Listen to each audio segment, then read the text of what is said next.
예, 제가 제목을 위중 충돌 시대라고 붙였습니다. 제목을 조금 지금 부딪히고 있습니다. 부딪히고 있는데, 이런 강의할 때 이제 우리가 제일 궁금한 거가 호랑이하고 사자하고 싸우면 누가 이겨? 이게 그 아빠들이 제일 골치 아픈 질문입니다. 꼬마들이 매일 질문하는 거예요. 사자가 제일 세다라고 책에 다 나와 있습니다. 동물 중에서는. 또 호랑이가 밀리면 백수의 왕이라고 나와 있습니다. 누가 이길까? 북한에서 말이죠, 비디오를 찍었습니다. 호랑이가 이기는 거로. 호랑이가 이기는 걸 찍었는데, 그 비디오는 우리가 그 학문적인 원칙을 위배하고 한 겁니다. 학문적인 원칙이라는 것은 모든 조건이 똑같을 경우에, 그러니까 사자 중에서 제일 튼튼한 나이에 제일 예를 들어 순놈 몇 살, 그 사자에서 제일 왕성한 친구하고 호랑이에서 제일 왕성한 친구하고 붙여놓고 싸움을 해야 되는데 누가 이길까? 그게 답 아세요 혹시? 조그만 우리에다 집어넣고 싸우면 사자가 이깁니다. 사자가 때리는 힘이 더 셉니다. 넓은 데다 놓고 싸우면 호랑이가 이깁니다. 호랑이가 빠릅니다. 그래서 그 조건을 어떻게 두었을 때 누가 이기느냐가 이제 달라지죠.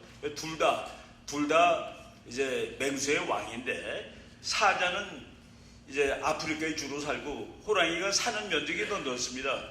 호랑이가 사는 면적이 넓다는 거가 이제 역시 그 친구가 더 빠르다라는 그것을 상징하는 것도 될 수 있죠. 이 미국이라는 나라가 참 대단한 나라라는 게 뭐냐면은, 일본이 그 만화 영화를 밀림의 왕자 레오라는 만화를 만들었습니다. 그리고 미국이 또 이제 월트 디즈니에서 사자 나오는 영화 만들었는데, 일본이 그랬습니다. 우리 거 베낀 거라고. 그 미국이 우리가 베꼈나? 일본이 더 먼저 만들었는데. 그런데 미국의 아프리카 사람도 많죠. 사자가 밀림에 사는 거 봤냐? 라고 말함으로써 일본을 망하게 만들어 놓은 겁니다. 사자는 밀림에 살지 않기 때문에 밀림의 왕자 레오는 제목이 틀린 겁니다. 근데 미국은 그런 거를 다 할 수 있는 사람이 세계 곳곳에서 와서 이렇게 만든 나라라는. 여러분, 여기 미국은 전부 그러니까 우리나라 사람들이 세계적으로 인구 5천만인데 700만이 나가 사는 나라입니다. 북한까지 치면 7천만이지만은 그 중에서 700만이니까 10분의 1이 외국 나가서 사는, 정말 세계 어디 가도 한국 사람이 있습니다. 그렇게 그 외국에 많이 나가서 사는데, 중국이나 러시아나 이런 데는 일본이나 이제 중국, 러시아, 일본, 미국이 제일 많이 사는데, 미국만 자발적으로 온 곳입니다. 다른 데는 자발적으로 가지 않았습니다. 끌려가거나 먹을 것이 없어서 일제시대 때 갔거나 그랬는데, 여러분들이 와서 이 미국 사회에 기여를 하는 겁니다. 그리고 여러분은 미국인입니다. 미국 시민 받은 사람. 미국은 누가 미국 시민이냐? 미국 시민권이 있는 사람이 미국 시민입니다. 미국의 얼굴은 이렇습니까? 이렇습니다. 까맣습니까? 까맣습니다. 누렇습니까? 누렇습니다. 미국이라는 나라는 이데올로기입니다. 여기에 동감하는 사람들이 모여서 만든 정말 지구의 최고의, 최강의, 최대의 나라입니다. 여러분, 제가 학생들한테 그럽니다. 야, 너희들이 이 조국에서 못 살게 되었다. 대한민국에서 못 살게 되었다. 그렇지만은 택하는 나라, 어느 나라든지 네가 택하면 받아준다 그러면 어느 나라 가겠냐? 물어볼 필요도 없죠. 다 미국입니다. 제가 적어도 이화여대 아이들한테 물어봤을 때 다 미국이더라는 그 얘기입니다. 그래서 여러분들이 와서 이 나라를 잘 되게 하고, 우리나라도 그게 또 잘 되는 겁니다. 그렇죠? 제 그 제자 녀석이, 교수님 이민 가려고 해서 왜 너 한국에서 이 나라를 위해서 살아야지, 한국 사람이 외국에 뻗어나가서 잘 되면 그것도 애국 아닌가요? 그놈이 나보다 더 똑똑하더라고요. 그렇지, 맞아, 그 네 말 맞다. 내가 이렇게 얘기한 적이 있었는데, 지금 그 LA든 뉴욕이든 대한민국 국민들 여기서 최고입니다. 황인종한테 돈 꿔줄 때 이자율이 제일 낮죠. 그러니까 안심하고 꿔주는 겁니다. 못 갚을 사람한테는 비율이 높습니다. 똑같은 돈 꿔줘도. 거기서 최하가 동양인입니다. 한국 사람 다 거기 당연히 속하는 것이죠. 오늘 제가 미국과 중국이 서로 싸우는데 누가 1등이 될까? 사자 호랑이 얘기했는데, 미국과 중국은 사자 호랑이가 아닙니다. 그건 누가 이기는지 너무 뻔한데, 제가 이것을 책까지 쓰고 그런 거는 우리나라 국민들이 너무나도 잘 못 알고 있어가지고 그걸 썼는데 그 얘기를 뭐 오늘 간단하게 해드리겠습니다. 그리고 시간이 조금 혹시 남으면은 제가 그 북한 얘기를 그 어제 거 맨 뒷부분에 좀 썼는데 그 얘기도 잠깐 혹시 시간이 되면은 하는 거로 하겠습니다. 이쪽에다 써야지 잘 넘어가는 거예요. 넘어가는 쪽이 여기 어디다 써야지 넘어가나요? 혹시 넘어갔습니다. 예? 넘어갔어요. 여기다가 저쪽으로요. 정면으로. 센터. 정면으로 센터 뒤에. 저기구나. 예. 이게 이렇게 멍청합니다, 사람이. 미국과 중국이 이제 본격적으로 싸우기 시작합니다. 우리나라 사람들이 그동안에 미국하고는 안보, 중국하고는 경제, 그거는 미국하고 중국이 본격적으로 싸우기 전에는 양쪽 곁다리 작전을 해가지고 돈을 벌 수가 있습니다. 중국한테는 돈, 미국한테는 국가 안보. 근데 둘이 본질적으로 싸울 때에는 그러지 못하게 되는 겁니다. 어느 편에 서야 되느냐, 이제 어느 편에 서야 되느냐를 결정해야 될 수 있습니다. 중립이 가능할까? 여러분, 우리나라를 중립국으로 만들자고 그러는 사람들이 있는데 중립국이 되고 싶으면 아프리카 중간으로 이사 가면 됩니다. 우리나라는 너무나도 소중하기 때문에 가만 놔둘 나라가 없어요. 가만 놔둘 나라가 없습니다. 우리나라는 누구든지 자기가 가져가야 돼요. 그래서 이게 거꾸로 한 페이지 더 갔네요. 이게 왜 거꾸로 갔죠? 이게 지금 약이 없는가? 다시. 그런데 여기서 우리는 미국 편입니다. 우리가 중립에 서 있다고 착각하면 안 돼요. 미국 편이라는 거는 우리나라는 미국하고 전쟁이 나면 같이 싸우기로 약속한 나라입니다. 군사 동맹이라는 것은 많은 사람들이 또 착각해요. 친한 나라가 맺는 줄 아는데 친한 나라가 맺는 게 아닙니다. 적이 같은 나라가 맺는 거예요. 그 적이 난리를 치면 함께 싸우자가 군사동맹입니다. 친해서 맺는 게 아닙니다. 적이 같아서 맺는 겁니다. 적이 같아서 맺다 보니까 친해질 수 있는 겁니다. 그러니까 먼저 거가 뭔지를 우리가 알아야 된다는 얘기죠. 그래서 우리는 미국 편이에요. 우리가 미국하고 동맹국인데 야, 미국 중국 너 둘이 싸우면 나는 중립이야 그러면 미국이 우리한테 질문합니다. 너 우리랑 동맹 아니니? 내가 언제 동맹 아니라고 그랬어요. 아니 내가 너랑 동맹인데 어떻게 중립을 지켜요? 이런 걸 우리가 자꾸 까먹고 있는 겁니다. 그래서 노무현 대통령 때 우리가 밸런스를 하겠다고 했습니다. 밸런스. 균형자라는 것이 국제정치학에 있는 말입니다. 그거를 제대로 한 나라가 영국입니다. 영국은 프랑스하고 독일 누구 편도 아닙니다. 누구 편이냐? 둘이 싸울 때 힘이 약한 편을 영국이 들어줍니다. 힘이 조금 밀리는 편을 들어가지고 균형을 계속 유지하는 거예요. 그래서 균형자가 되는 첫 번째 조건은 누구하고도 동맹이 아님. 그런데 우리가 미국하고 중국이 다툴 때 균형자를 하겠다고 노무현 대통령 때 그랬더니 미국이 너 나랑 동맹 안 해? 라고 질문하는 겁니다. 그리고 우리가 언제 안 한다고 그랬어요? 균형자 하겠다는 게 동맹 안 하겠다는 소리입니다. 그리고 균형자가 되기 위해서 두 번째 조건, 균형을 할 만한 힘이 있어야 됩니다. 우리가 균형자 노릇을 하려면 우리가 중국 편에 붙으면 중국이 이겨요. 우리가 미국 편에 붙으면 미국이 100% 이깁니다. 그러면 그때 독립이 되는 겁니다. 그때 미국도 놓지 않으려고 난리가 나는 거예요. 한국이 저쪽으로 붙으면 내가 지거든. 그날이 오면 우리가 진짜 그래서 힘을 기르자고 노력을 하는 것이죠. 아직은 조금 모자르다라고 저는 말씀을 드리겠습니다. 그래서 밸런스론 이런 것들이 전부 다 맞지 않는 얘기다라고 얘기를 하고, 그런데 우리나라의 그 아주 소설가 유명한 사람이죠. 조종래라는 작가인데 저 사람이 정글말리라는 책을 써가지고 정말 히트를 쳤습니다. 중국 이야기인데 제가 어느 날 교보문고를 가는데 거기에 저런 간판이 붙었더라고요. 저분이 그 책 사면 사인해주는 날이었습니다. 이제 머지않아 중국이 지완이 되리라는 것을 부인하는 사람은 아무도 없다.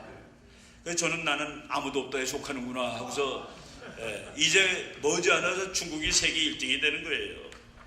지완이 되는 겁니다. G2라고 한국에서 쓰는데 지완이 된대요. 저 말이 맞다 그러면 문재인 정부조차도 틀리게 하는 겁니다. 와, 미국이 제일 중요하다고 얘기하거든요. 실제는 어쩐지 모르지만은 정말 그럴까? 정말이라면 우리나라 외교안보 정책은 전면 수정되어야 하지 않을까? 예, 중국이 1등 되는데 2등인, 더군다나 멀리 있는 2등인 미국한테 붙어 있다가 죽으려고요. 중국이 정말로 1등 되는 것이 확실하다고 그러면은 할 수 없습니다. 중국 편 해야 돼요. 멀리 있는 미국한테 붙었다가 중국이 1등 되는 날 어떻게 정말 몰매를 맞으려고. 예, 그래서 우리가 국제정치는 국력을 분석하는 학문입니다. 국력을 정확히 분석해야지 올바른 외교정책을 만들 수가 있는데, 옛날에 고종이 그 당시에 고종 때 전 세계, 그때 세계 챔피언이 영국입니다. 근데 실제로 힘이 더 센 건 미국이었습니다. 그 두 나라가, 야, 이 나라가 골이 아파 한 나라가 러시아였습니다. 그런데 고종이 러시아에 붙는 거예요. 그러니까 영국이 이거 봐라, 러시아가 한반도를 다 점령하게 되면 바다로 나와가지고 영국 세력을 깨고 미국 세력도 깰 것 같아요. 그래서 영국이 일본, 이거 네가 가져야 되겠다, 네가 가서 막아야 되겠다. 일본이 러일 전쟁에 이긴, 그때 1904년이죠. 누구든지 일본이 이기리라고 생각한 서양 사람들은 없었습니다. 그런데 일본이 가지고 싸운 배의 절반은 영국제, 나머지 절반은 미국제였습니다. 일본이 얼마나 기가 막히냐면은 지금 현재 영국이 세계에서 제일 세. 그래서 우리가 쟤네들 군함을 사줘야 돼. 그래서 영국 군함 사옵니다. 세계에서 제일 좋은 군함이죠. 미국 이거 곧 세계 1등 될 거야. 미국 군함도 또 사옵니다. 일본 외교 정책의 기본이 언제라도 1등 편이다 합니다. 언제라도 1등 편이다. 그거가 바보 같아요? 바보 같지 않습니다. 일본 외교 정책은 언제라도 1등 편에 붙는 것이다. 좀 비굴할 줄 모르지만은 국가 이익을 확실하게 챙긴 나라죠. 우리나라는 저것이 다수설입니다. 저것이 일반 국민의 다수설이에요. 그러니까 미국은 지는 태양, 중국은 뜨는 태양. 그러니까 우리는 중국 편으로 미국과의 관계를 서서히 줄여가고 라고 보통 사람들이 생각합니다. 근데 보통 사람들까지 생각하면 되는데 상당히 높은 수준의 정치가들도 그렇게 생각하면 곤란하다라는 생각이 드는 것이죠. 왜냐하면 정말로 국제정치학적으로 우리 서울대학교 그 국제정치학 교수인데 박철희 교수가 조선일보에 쓴 글입니다. G2라는 용어는 한국어에서는 잘 사용되지 않는다. G2라는 용어를 만든 사람은 미국 학자입니다. Great Two. 그러니까 강대국 두 나라. 그래서 미국, 중국을 얘기할 때 G2라고 얘기를 해요. 다른 나라들은 미국과 중국이 양대 강국이라는 의미의 G2라는 표현을 거의 쓰지 않는다. 학술 서적에는 G2라는 용어가 나오질 않습니다. 왜? 중국이 두 번째가 못 되니까. 미국하고 비슷한 두 번째가 아니니까. 유독 한국만 G2라고 부르며 중국을 마음속에서 미국 다음가는 나라로 자리매김하고 있다. 그러니까 한국 사람들 상당 부분은 이제 서서히 중국하고 친해져야 되는 거 아니에요? 라고 생각을 하고 있습니다. 학문은 진리를 따지는 겁니다. 미국은 몰락 중이야. 미국이 몰락하는지 볼까요? 주로 이제 경제력으로 얘기를 하는데 1970년에 미국의 GDP는 세계의 한 27% 됐습니다. 2010년에 미국의 GDP도 세계의 한 27% 됩니다. 2020년, 2019년의 GDP도 그 정도입니다. 그러니까 1970년에서부터 2020년이면 50년인데 50년 동안 미국의 경제력이 지구에서 차지하는 비중은 25에서 30% 사이를 계속 가는 겁니다. 그런데 왜 미국을 몰락한다고 얘기를 해요? 그러니까 어떤 사람이 그럽니다. 야, 1945년에 미국이 지구 GDP의 50%였습니다. 1945년에. 그 50%가 지금 25% 됐으니까 이만큼 내려간 거잖아. 그런데 1945년은 통계학적으로 의미가 없는 해입니다. 왜냐하면 영국, 프랑스, 독일, 일본이 전부 다 쓰러져 있었습니다. 미국 혼자 서 있었습니다. 2차 대전 끝난 다음에. 그래서 그 나라들이 2차 대전 이전에 경제력을 회복한 것을 70년으로 칩니다. 그러니까 전부 다 강대국들이 다시 강대국이 됐을 때 그때 기준으로 미국은 몰락한 적이 없습니다. 근데 그럼 아시아가 컸다고 그러고 미국은 몰락하지 않았으면 바로 유럽이 내려간 겁니다. 그래서 유럽이 차지하는 비중은 내려가고 아시아 비중은 올라가고 미국은 그대로다. 그래서 미국은 몰락하고 있다는 말은 데이터상으로 맞지 않는답니다. 그 자료를 정확히 알아야지 우리가 이제 분석을 할 수 있는 것이죠. 그런데 어차피 중국이 무섭게 큰 건 사실 아니냐. 그렇죠. 중국이 30년 전만 해도 형편없는 나라인데 지금 뭐 그냥 막 따라와가지고 GDP로 미국은 20조 달러, 20조 달러, 중국은 12조 달러, 그러니까 미국의 거의 60%를 따라왔습니다. 그래서 앞으로 계속하면은, 그래서 이제 중국에 관한 학설이 미래가 두 가지가 있습니다. 익스트라폴레이셔니스트라는 학자들은 야, 중국이 지난 30년 동안 매년 10%씩 성장했으니까 앞으로 그렇게 성장하면은 언젠가 미국 앞설 거 아니니? 그러니까 과거를 미래에 대입하는 사람들입니다. 그래서 익스트라폴레이셔니스트라고 그래요. 그렇게 대입하면은 정말 미국 앞섭니다. 왜? 매년 10%씩 한 30년 성장했거든요. 그거를 한 30년 더 해보세요. 그럼 미국 앞서지. 그런데 야, 그런 게 어딨냐? 60년 동안 10% 성장하는 건 지구 역사에 없어. 대한민국이 기록을 세웠는데 36년 동안 거의 10%란 나라가 대한민국입니다. 그 기록을 중국이 거의 깨고 있는 중이에요 지금. 그런데 중국은 60년 동안 10% 할까? 아니죠. 그렇게 하는 사람은 버블론자라고 합니다. 버블론자, 버블러. 중국 이제 다 풍선인데 꽁찔러면 다 터져. 중국 내일 모레 터질 거야.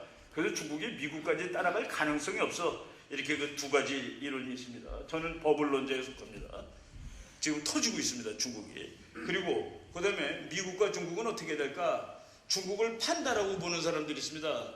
판다고 보면 맹수가 아니죠. 착하죠. 이렇게 강아지 같습니다.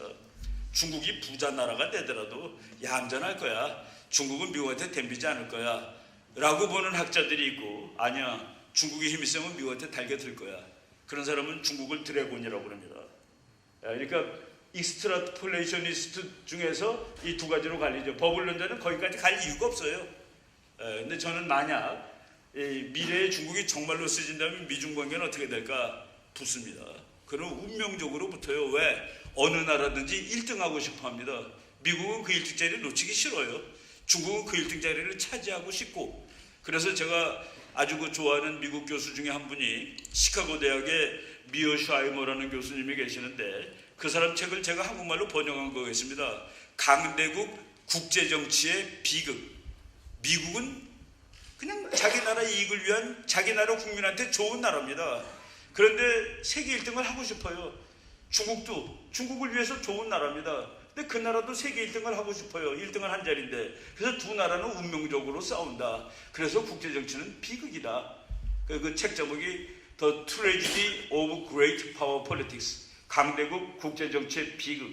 약소국도 다 비극입니다. 북한의 꿈은 뭔지 아세요? 지가 통일하는 겁니다. 대한민국 꿈은 뭔지 아십니까? 지가 통일하는 겁니다. 내가 우리 애들한테 그럽니다. 야, 지금 2019년이었는데 이제 작년에 앞으로 말이야 한 50년 후에 통일되겠지 이 나라가. 그때 우리들 후손의 교과서에 뭐라고 써 있을까? 1945년부터 통일되는 2000XX년까지 조선반도에는 두 개의 나라가 있었다. 역사학자들은 이 시대를 북남조선시대라고 부른다 라고 써 있지 않을까. 북한이 통일하면 그렇게 써 있습니다. 대한민국이 통일하면 1945년부터 2000XX년까지 한반도에는 두 개의 나라가 있었다. 그 시대를 역사학자들은 남북한 시대라고 부른다. 이거 우리는 그거 안 따져보는데 북한 사람들한테 물어보세요. 2100년에 대한민국 어린이들의 조선민주주의인민공화국 어린아이들의 교과서에는 그렇게 써있다고 얘기할 겁니다. 그 싸움을 지금 우리가 벌이는 겁니다. 그리고 제가 어제 얘기했죠. 인간들은 What is a good life? 그저께 얘기했군요. 좋은 삶이란 게 무엇이냐? What is a good life? 그 견해가 틀린다고 죽입니다. 그리고 What is a good life에 동의하는 사람들이 나라를 만듭니다. 미국이라는 나라, 미국 사람들은 What is a good life 중에서 방금 목사님이 얘기했듯이 liberty, freedom, 인권, 그건 하나님이 준 거지. 그런 나라와 그렇지 않아라는 나라가 서로 싸우는 겁니다. 그래서 전쟁도 나오고 그러는 것이죠. What is a good life라는 정말 우리 인생의 첫 번째 원칙에 대해서 동의하지 않는다고 전쟁도 하고 좌파 생기고 우파 생기고 운동은 생기고 뭐 이러는 거예요. 바로 이런 것 때문에 지금 이 대표적인 두 나라가 큰 나라인데, 그냥 우리나라에도 한번 적용시켜 봅시다. 이게 제가 항상 물어보는 거예요. 중국은 급속한 경제 성장을 이루겠으며 곧 미국을 앞지를 것이다. 그렇다라고 대답하는 사람도 있고, 에이 아니야 라고 대답하는 사람도 있습니다. 중국의 군사력은 미국과 맞먹는다? 그렇다라고 생각하는 사람도 있고 웃기지 마시오라는 사람도 있습니다. 우리나라는 중국과 무역이 제일 많으니 미국보다는 중국과 잘 지내야 한다. 맞아. 중국은 우리가 중국한테 100원어치 파는데 미국한테는 40원밖에 안 팔지. 그러니까 중국이 더 중요해. 중국하고 잘 지내야 돼 라고 주장하는 사람이 있습니다. 북한 급변 사태에 개입하지 말아야 된다. 왜냐하면 중국이 들어올 테니까. 이건 제 제자인 육군 대위가 저한테 전화 왔습니다. 교수님, 북한이 무너지면 우리는 어떻게 해야 될까요? 밀고 들어가야지. 그럼 중국이 들어올 테니까요. 그럼 전쟁이라도 해서 지켜야지. 제가 그렇게 가르쳤는데 저 질문을 하더라고요. 넌만 나한테 그렇게 배웠냐 그랬습니다. 내가. 야, 중국이 우리가 평양을 먼저 점령했는데 중국이 우리랑 싸우자고 들어올 정도면은 우리가 안 들어가면 중국군은 휘파람 불면서 걸어오겠네. 그렇게 소중하다면은. 예, 그걸 생각을 못하는 거예요. 우리가 안 들어가면 중국이 안 들어온다? 그런 게 어디 있어요? 중국은 차세대 세계 패권국이다. 미국은 곧 올라갈 것이다. 아무튼 여기에 대해서 예스라고 하는 사람들 대한민국에 무지하게 많습니다. 노라고 하는 사람들 일부 있습니다. 일부 있는 사람들은 실력이 좋은 사람들입니다. 세상을 아는 사람들입니다. 예. 저기 어쨌든 노라고 대답하는 사람하고 예스하고 대답하는 사람은 대한민국의 미래 국가 전략이 다릅니다. 저기에 예스다라고 대답하는 사람은 이제 미국과의 관계를 서서히 정리하고 중국 쪽으로 가야 됩니다. 아니지. 그런 사람은 미국과의 동맹을 계속 강화시키고 잘 지내야 될 그럴 외교 정책을 짜는 것이죠. 제가 이제 우리나라에서 전후 논쟁이 2008년부터 그냥 아주 급격히 논쟁이 시작됐는데 2008년에 저쪽 그 레만 브라더스 쓰러지는 2008년 9월 15일이죠. 그날 넘어졌을 때 중국 사람들은 미소를 참지 못했습니다. 마스크 쓰고 다녔어요. 야, 우리가 이제 1등 되는구나. 저 미국 쓰러지네 저거. 스스로 쓰러지는구나. 그때 한국에서도 정말 공부하는 여러 모임에서 이제 미국 정말 망하는 거예요. 와서 강의 좀 해주시오. 해가지고 정말 제가 그 조차 모임 이런 데 가서 많이 강의를 했습니다. 저는 그럴 리가 없다라고 그때부터 강의를 쭉 했고, 그래서 이제 그런 책을 써야 되겠다 해서 책도 썼고 그랬습니다. 그래서 제가 어디 강의할 때마다 물어봅니다. 앞으로 30년 후에 세계 1등이 어느 나라예요? 그러면은 한 10년 전, 8년 전, 5년 전, 4, 5년 전까지 중국이에요가 압도적으로 많습니다. 미국이에요는 조금밖에 없어요. 그런데 재작년에 처음으로 제가 이제 여러 군데서 강의를 하는데 해군 소령들이 공부하는 데가 해군대학입니다. 해군대학에서 앞으로 30년 후에 세계 1등이 어느 나라라고 생각하십니까? 미국 100% 손들었습니다. 중국 아무도 없었습니다. 군함 타본 사람은 알아요. 미국 군함 타본 사람하고 중국 군함 타본 사람하고 압니다. 해군 장교들한테 중국 군함 타본 사람한테 물어보면 그거 깡통이에요 그럽니다. 아직은 안 돼요. 아직은 안 되고 그럼 미래는 되냐? 미래도 저는 안 된다고 봅니다. 여기 저는 노라고 대답하는데 요 세 번째는 어제도 잠깐 얘기했지만 우리나라는 중국과 무역이 제일 많으니 미국보다는 중국과 잘 지내야 한다. 요거는 그래도 헷갈리기 때문에 설명하겠습니다. 요것이 그냥 이게 로지텍이라고 볼 때 삼성이라고 칩시다. 삼성. 이게 지금 미국에서 팔려요. 100불이라고 치겠습니다. 삼성이 미국에다 이걸 판 적이 없습니다. 그럼 뭔데? 여기 삼성이라고 써 있는데 삼성이 요거의 부속품을 중국에다 50불 파는 겁니다. 그럼 중국이 자기 부품 10불 넣고 자기 노동력 해가지고 미국 10불에 팔면 미국에서 이제 시장에서 100불에 팔리는 거예요. 100불에. 그래서 이 물건 대한민국 물건이고 메이드 인 차이나라고 써 있는데 상표는 한국 거고 요거는 미국에서 100불일 때 우리나라가 중국에 50불 판 거로 계산이 되는 겁니다. 그래서 그 미국의 상공회의소 소장이 몇 년 전에 우리 교수들 봐놓고 그래 너네들이 중국에 100 파는 거 맞아. 미국에 40 파는 거 맞아. 그런데 중국에 파는 100 중에 그 사람은 그때 70 내지 80이라고 그랬습니다. 70 내지 80의 종점이 미국인 것은 다 알고들 있겠죠. 그겁니다. 그래서 미국이 더 중요한 거예요. 100에서 70 내지 80 빼보세요. 그럼 20 내지 30이 중국으로 가는 거고 미국 40에다가 70, 80 더해보세요. 지금 그 비율이 조금 달라졌어도 아직도 미국이 그래서 경제는 중국, 안보는 미국이란 말은 원천적으로 맞지 않습니다. 그래서 제가 이제 둘이 싸울 때 우리는 어떤 전략을 취해야 되느냐 하고서 이제 저 책을 끙끙거리면서 몇 년 동안 쓴 겁니다. 저 책이 의외로 잘 팔려가지고 군 부대에도 국방부에서도 군인들한테 읽혀야 될 책이라고 그래가지고 이제 몇 년 동안 꾸준히 잘 팔리고 있는 책인데, 저는 앞으로 50년, 100년 동안 중국이 미국을 따라갈 수 없다라고 내는데, 그러려면 이제 근거를 대고 또 논리를 대야 되는 것이죠. 그 근거와 논리를 대겠는데, 최근에 미국 교수 프랭크 티안 시에, 저 사람 미국 사람입니다. 우리가 자꾸 그걸 착각하는데 이렇게 생겨도 미국 사람이에요. 당당한 미국 사람입니다. I was born here가 최고입니다. 나 여기서 났어. 그거보다 더 끝내주는 미국인의 조건이 없습니다. 너 왜 얼굴이 하얗지 않니? 미국은 얼굴이 아닙니다. 피가 아닙니다. 미국은 이데올로기라고 그랬습니다. 나 자유 좋아해. 나 하나님 믿어. 그리고 나 영어 쓸 거야. 그러면 미국 사람 되는 겁니다. 바로 이 프랑크 시에라는 미국 학자가 중국은 끝났다. 중국은 끝났다라는 아주 장문의 논문을 썼는데, 중국 경제가 이제 끝나죠. 끝나갑니다. 이거 이제 그런 것도 좀 설명하겠습니다. 이 사람은 피터 자이안이라는 미국의 49살밖에 안 되는 젊은 친구인데, 미래를 그렇게 끝내주게 예측하는데, 제가 서울에서 이제 만나가지고, 야, 너네 이 사람이 있던 회사에, 이 사람이 부소장이고 소장으로 있던 사람이 서울에 와서 2040년쯤 되면은 아마도 만주가 한국어가 될 것 같아. 그리고 한국은 이미 통일을 이룩한 강대국이 돼 있을 거고, 그렇게 얘기했다 그랬더니, 그러려면은 과정이 좀 있지. 과정이 좀 필요하지. 근데 자기가 중국이 서바이벌 하는 것보다 그런 상황이 올 가능성이 훨씬 더 높지라고 얘기하더라고요. 우리나라가 통일을 해가지고 강대국이 돼서 만주까지 차지할 확률이 중국이 살아남을 확률보다 높다라고 얘기를 하는 거예요.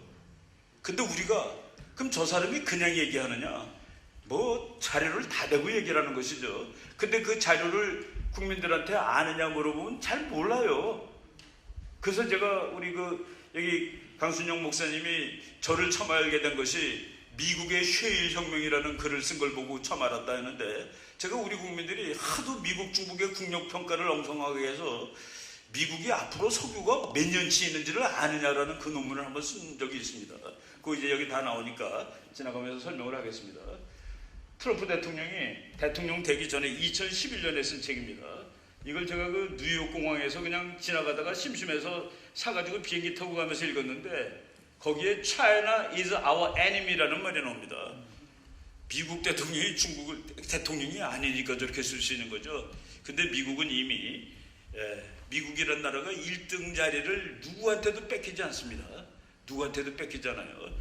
미리 결론적으로 잠깐 말씀을 드린다면은 2008년 어느 날 이제 중국이 이 미국이 레먼 브라더스가 무너지는 날, 미국 금융가가 무너지는 날, 그때 월간 잡지 기자가 저한테 전화 걸었습니다. 교수님, 글 하나 써주세요. 뭔데요, 제목이? 앞으로 30년 후에 세계 1등이 어느 나라인지 가르쳐 주세요. 그거 하나 글 써주세요. 그래서 내가 써드릴게. 몇 페이지 언제까지? 그랬더니 기자가 말이죠, 화를 내더라니까요. 교수님, 그게 그렇게 쉬워요? 아니, 써달래서 써주겠다고 그랬더니 그게 그렇게 쉽냐고 화를 내더라고. 그래서 써준다는데 화를 내냐 너는? 그랬더니 아니, 그 어려운 거를 너무 쉽게 말씀하셔서요. 그래서 내가 네 생각 말해줄까? 너는 이렇게 생각할 거야. 미국은 지금 여기 있지, 중국은 여기 밑에 있고, 근데 미국은 이렇게 발전하지, 중국은 이렇게 발전하고. 그래서 네 생각에 30년 후에는 미국하고 중국이 어긋난다는 소리지. 그래서 중국이 미국을 앞서게 되면 중국이 세계 1등이라는 소리지. 일단 돈에서. 그럼 돈이 많으면 군사력도 많을 거고 당연히. 너 그렇게 알고 있는 거지? 그랬더니 모든 사람이 다 그렇게 생각하잖아요. 그래서 모든 사람이 다 그렇게 생각하고 있지. 그런데 그 사람들이 모르는 게 하나 있다야. 뭘 모르는 줄 알아? 미국이라는 나라는 말이지, 전쟁에 지지도 않았는데 2등이 되는 그런 나라가 아니네. 여러분, 미국 무섭습니다. 전쟁에 지지 않은 채로 평화적으로 자기의 이 자리를 물려주고 2등으로 내려가는 나라가 미국은 아닙니다. 너는 그걸 모르는 거야. 미국은, 그래서 중국이 네 말대로 2030년에 세계 1등이려면은 2038년에, 근데 이제 2008년이니까 2036년이나 2037년에 3차 대전이 터져. 그런데 미국이 져. 그러면 네가 말하는 30년 후에 미국이 세계 2등이야. 중국이 1등이고. 근데 내 생각에는 미국이 그때까지 바보처럼 있을 것 같지가 않은데, 내 생각에는 말이지, 금년간 미국이 주목이 아니라 다른 거로 중국을 죽일 것 같아. 그 다른 게 뭐냐? 돈이야, 돈. 소련하고 미국하고 싸우는데 50년 걸렸습니다. 소련하고 미국은 인터디펜던트 하지 않았습니다. 소련 따로 미국 따로예요. 경제가 다르기 때문에. 그래서 그거하고 싸우는데 시간이 오래 걸렸습니다. 근데 중국은 미국과 인터디펜던트 해져가지고 중국이 2등이 된 겁니다. 미국이 길러준 거예요. 어떻게 보면은. 미국이, 더 천한 말로 미국이 깔아준 멍석에서 미국이 불어주는 피리에 맞춰서 중국이 춤을 춰서 2등이 된 겁니다. 근데 이제 1등 자리까지 뺏으려고 그러니까 미국이 그 멍석을 빼고 있고 피리 불던 일을 중지하고 있는 겁니다. 중국은 그 무너지는 겁니다. 국제정치 500년 역사에, 세계 패권 역사에서 어떠한 패권국도 도전자의 도전에 평화적으로 자신의 패권적 지위를 양보한 적이 없었다. 그런데 미국은 약할 때도 싸우는 나라입니다. 세계에서 제일 센 영국하고 싸워가지고 독립한 나라입니다. 영국이 말이죠. 이제 미국은 장사꾼의 나라입니다. 미국 무역선들이 다니는데, 지중해에 다니는데, 해적들이 미국 배를 자꾸 돈을 뺏는 거예요. 그러니까 영국한테 물어봤습니다. 이거 어떻게 해야 되느냐 그랬더니, 그놈들한테 돈 먹여, 돈. 해적들한테 돈 갖다 주려니까. 미국이 번민했습니다. 우리도 해적한테 돈을 주고 이 상선들이 안전하게 다닐 거냐. 해병대가 싸우러 가야 된다고 주장해가지고. 그래서 미국 해병대 노래 맨 앞에가 트리폴리라는 말이 나옵니다. 트리폴리에 가서 전쟁했어요. 유럽에 북아프리카의 트리폴리. 거기 가서 해적 기지를 공격하러 간 것이 미국 해병대 첫 번째 작전이죠. 미국은 좀 다른 나라입니다.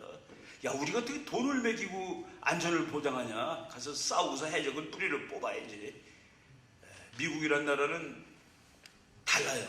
그래서 아메리칸 익셉셔널리즘, 그게 다른 겁니다.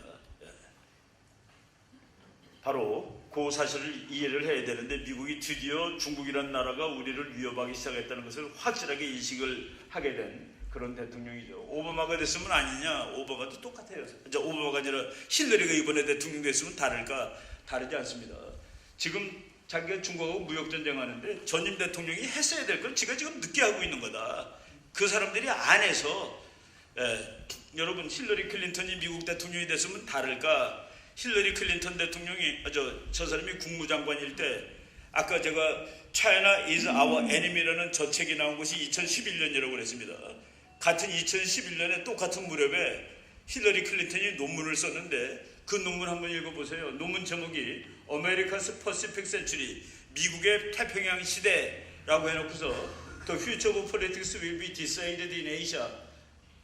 미래의 정치는 아시아에서 결정된다. 아프간이나 이라크가 아니다. And the US will be right at the center of the action. 미국은 바로 그 행동이 일어나는 그 원위치에 가 있을 것이다. 여기서 아프간이나 이라크가 아니다. 무슨 뜻일까? 이제 우리 석유 많아, 그런 뜻입니다. 저 사람은 미리 한 것이죠. 2011년 무렵에 이제 이거 곧 터지는구나. 미국의 석유 혁명이 완벽하게 시작했던 것을 2014년으로 칩니다. 2014년부터 완전히 이제 이 석유는 40년 쓰는 게 아니라 몇백 년 가겠구나. 가만 놔둬도 이런 그 시대가 이제 다가오는데, 뭐 이거는 뭐 여론 이런 거는 그냥 쭉 보시면 되고요. 트럼프가 대통령 되기 직전에 미국 교수들이 다음번 대통령의 외교 정책은 이래야 할 것이다 해서 1, 2, 3, 4, 6, 7, 8 해서 10개를 썼는데, 그 중에 하나가 러시아하고는 냉랭한 평화를 유지할 것. 그 트럼프가 러시아랑 잘하는 겁니다. 미국 민주당이 그러죠. 러시아 같은 나라랑 친하게 지내면 어떡합니까? 그랬더니 트럼프가 뭐라고 혼자서요. 그러면 푸틴이 시진핑하고 잘 놀라고 놔둘까? 내가 푸틴을 밀어가지고 시진핑하고 친하게 지내도록 놔둬?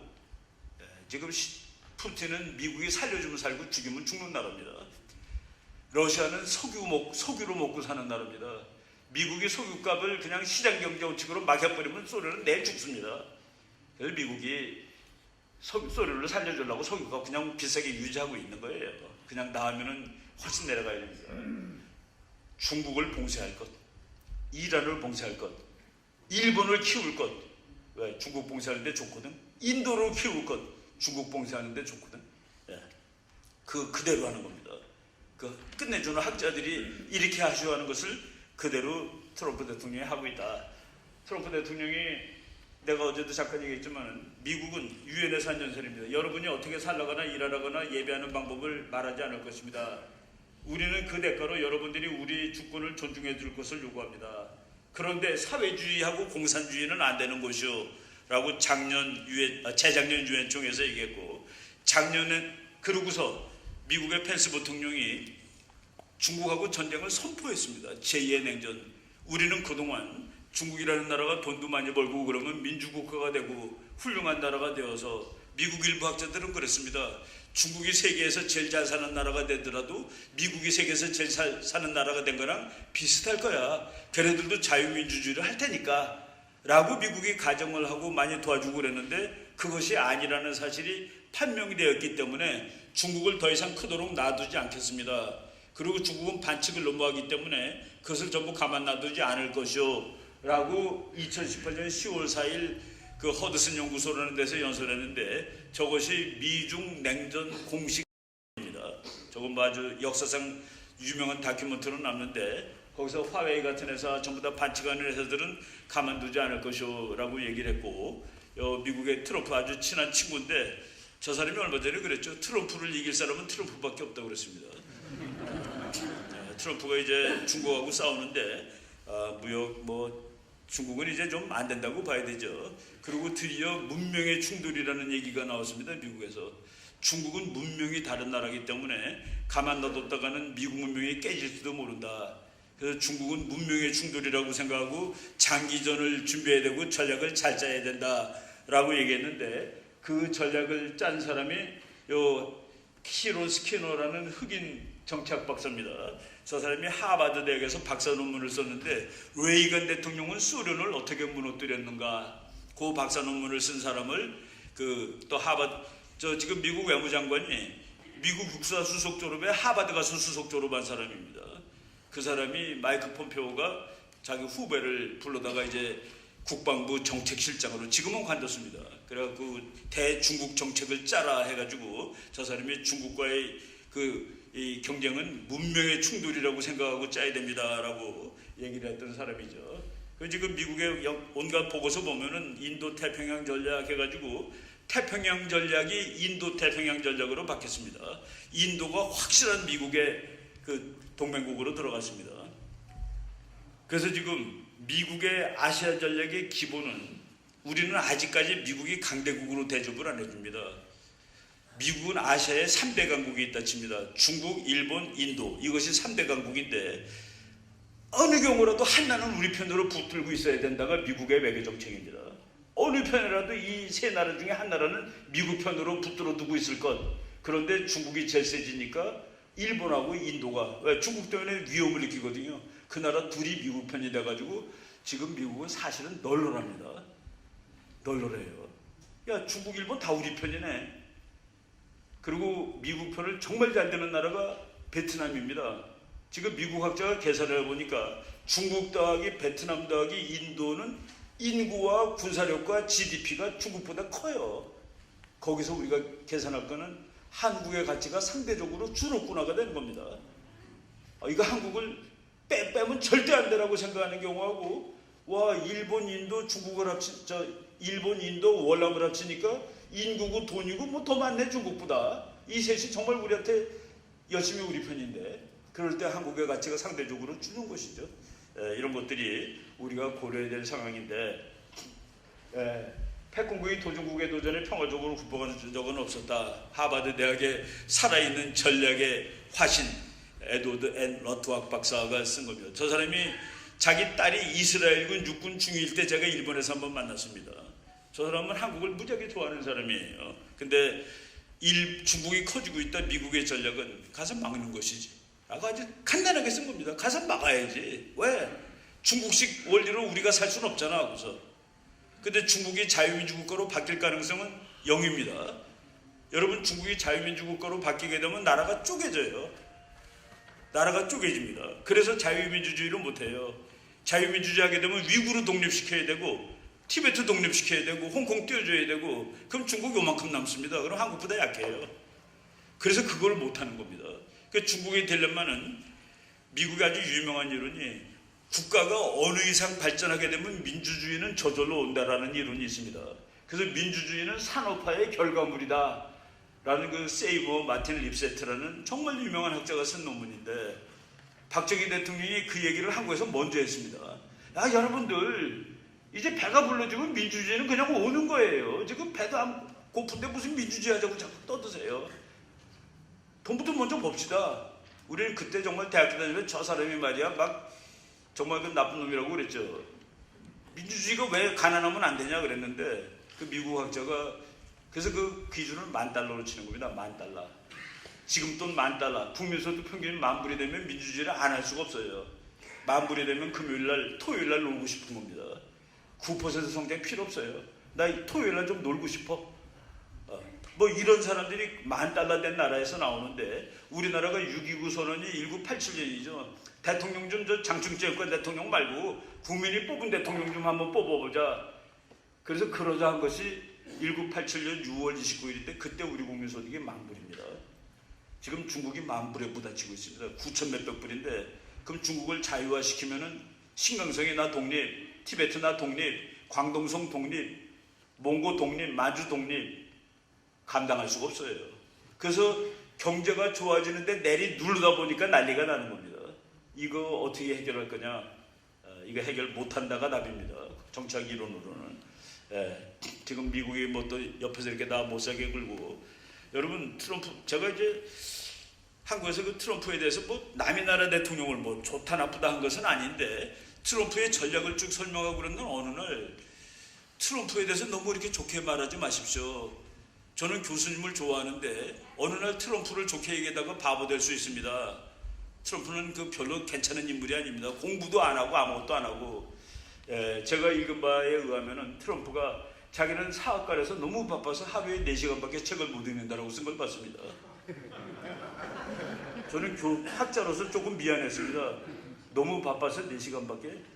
그리고 기자들이 트럼프를 조롱하듯이 대통령 후보가 된 바로 그 무렵에 트럼프 씨 국민들이 읽어야 될 책 한 10권 소개하세요. 10권 쫙 소개했습니다. 그 책 제가 한번 여러분들도 꼭 읽어보세요. 제일 먼저 손자병법을 읽으셔야죠. 손자병법은 한마디로 말하면 싸우지 않고 이기는 것이 최선의 전략이다. 그리고 두 번째 말은 전략이라는 것은 속이는 것이다 라는 말이 써있는 책입니다. 두 번째는 마키아벨리의 군주론을 읽으세요. 마키아벨리의 군주론을 한마디로 요약하면 위대한 지도자는 여우의 간계와 사자의 발톱을 가지고 있어야 된다. 정치 철학에 관한 책입니다. 세 번째, The Power of Positive Thinking. 트럼프 아버지가 열심히 다니던 교회 목사님 노만 빈센트 펄 목사가 쓴 책인데 정말 간구하면 이루지 못할 일이 없다. 정말 그 기독교적인 하나님한테 죽어라 기도해봐라 다 되지. 바로 빈센트 펄 목사가 어린 트럼프 보고 이놈 큰일 할 놈이야라고 어렸을 때 얘기했습니다. 네 번째는 아인슈타인의 인생철학, 다섯 번째는 에머슨의 교육철학, 그 다음에 중국 공산당의 비밀세계라는 책 읽어보세요. 좋습니다. 키신저가 쓴 중국에 관하여도 좋죠. 이안 할러데이가 쓴 모택동 알려지지 않은 이야기, 그것도 읽어봐야 될 책이죠. 10억하고 장사하는 방법도 읽으세요. 타이드 플레이어스, 이건 저는 저 책은 안 읽었습니다. 파도를 탄 사람들, 중국을 부자로 만든 사람들, 이 책 읽으셔야 됩니다 라고 그 2016년 8월달 US 뉴스 앤드 월드 리포트에 트럼프가 추천한 미국 국민이 읽어야 될 10권의 책. 전문가 아닙니까? 특히 중국에 대해서. 우습게 보면 안 됩니다. 그냥 뭐 저놈 또라이야. 또라이가 어떻게 미국 대통령이 되겠습니까? 그럼 미국 국민이 또라이가 되죠. 이거 뭐 지금 책에 나오는 얘기고요. 중국은 이 사람이 하는 말이 트럼프가 대통령 선거 중에 한 말을 어떤 심리학자가 분석했습니다. 저 말을 알아듣기 위해서 몇 년 학교 다니면 되느냐? 4년 다니면 되는 겁니다. 초등학교 4학년 이상이 알아듣는 언어로 얘기를 하는 겁니다. 그래서 우리나라 잘났다는 것들이 트럼프 대통령 취임사는 너무 천박하다고 얘기를 하는 겁니다. 저는 그날 그렇게 얘기했습니다. 미국 대통령 취임사 중에서 내가 모르는 단어가 하나도 안 나오지 않은 첫 번째 대통령이라고 그랬습니다. 아무리 공부를 해도 대통령 취임사는 사전 한두 개 찾아야 됩니다. 저 사람 것만 사전 한 단어도 안 찾고 다 읽었습니다. 힐러리 클린턴의 선거구호를 읽으려면 고졸 이래야 됩니다. 저 사람은 국민학교 4학년. 저 사람이 다 작전으로 한 거 아니겠습니까? 그런데 그래서 말이 투박하죠. 중국은 큰 대가를 치르고 있으며 관세는 중국의 경제를 대단히 망가뜨리고 있죠. 이거 한국말로 번역하니까 이상한데 We've put very massive tariffs on China. China is paying a big price and it's hurt China's economy very badly. 초등학교 영어로만 골랐었는데 중국의 경제를 아주 박살내고 있죠. 저게 맞는 말입니다. 정말 박살나고 있습니다. 이거 그냥 넘어가시고요. 이 사람은 트럼프를 그렇게 미치게 싫어하는 조지 소로스라는 재벌인데 시진핑은 자유사회에 대한 최대의 적이라고 얘기하면서 간접적으로 트럼프를 도와줬습니다. 저 사람이 또 경제학자인데 중국에 대해서 이렇게 얘기했습니다.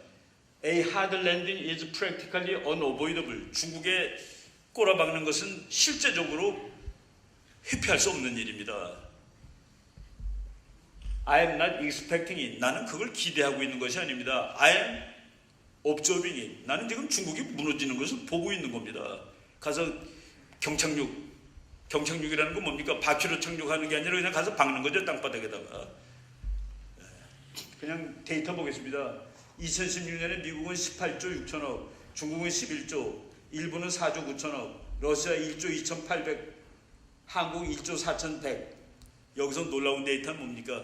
한국의 GDP가 러시아 GDP보다 많답니다. 러시아는 남한보다도 돈이 적은 나라입니다. 1년 동안 버는 돈이. 그런데 우리나라 사람 대부분이 미국과 러시아가 다시 제2의 냉전을 벌인다라고 얘기합니다. 러시아가 미국하고 냉전 벌이면 한국은 당연히 벌릴 수 있죠. 러시아보다 돈도 더 많은데. 이 데이터를 봐야 됩니다. 그리고 더 중요한 것은 국민소득이죠.